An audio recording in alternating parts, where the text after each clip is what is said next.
ঈদুল ফিতরের ছুটিতে প্রিয়জনদের সঙ্গে উৎসবের আনন্দ ভাগাভাগি করতে রাজধানী ছেড়েছে সাধারণ মানুষ। ফলে প্রায় ফাঁকা হয়ে পড়েছে ঢাকা। আর এই ফাঁকা নগরীতে চুরি ছিনতাই সহ নানা অপরাধের আশঙ্কা বেড়ে যায়। বসুন্ধরা, উত্তরা, বনশ্রী, কুড়িল ও বাড্ডা সহ রাজধানীর বিভিন্ন স্থানে অভিজাত ও অত্যাধুনিক মানের ফ্ল্যাট কেনার এক নির্ভরযোগ্য প্রতিষ্ঠান প্লেজেন্ট প্রপার্টিজ লিমিটেড।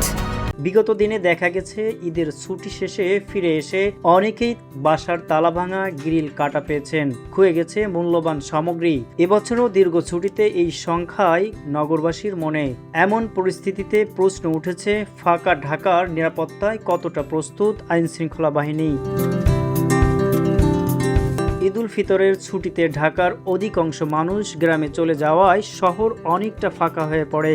তবে এই সুযোগে কোনো অপ্রীতিকর ঘটনা ঠেকাতে 4 স্তরে নিরাপত্তায় বলয় গড়ে তোলে আইন শৃঙ্খলা বাহিনী।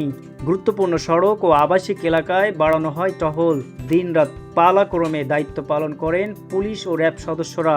পাশাপাশি সাদা পোশাকেও চলে গোয়েন্দা নজরদারি। ফাঁকা বাসাবাড়িকে কেন্দ্র করে চুরি ছিনতাই প্রতিরোধে বিশেষ নজরদারি চালানো হয়। নাগরিকদের দেওয়া হয় সতর্ক থাকার নির্দেশনা। মিরপুর সেনপাড়ার স্থানীয় বাসিন্দা রফিক বলেন, এখানে পুলিশ প্রতিদিন প্রায় 2-3 বার টহল দেয়। বিশেষ করে রাতে এখন পর্যন্ত কোনো সমস্যা হয়নি। এই বছর আগের তুলনায় এখন ভালো যাচ্ছে। তো সার্বিক পরিস্থিতিতে এমনিতে টহল নেই, কিন্তু এরকম কোনো ছিনতাই বা অন্যান্য কোনো অকারেন্স এখনো হয় নাই, আমরা দেখি নাই। এমনি ওভারঅল পরিস্থিতি ভালো যাচ্ছে।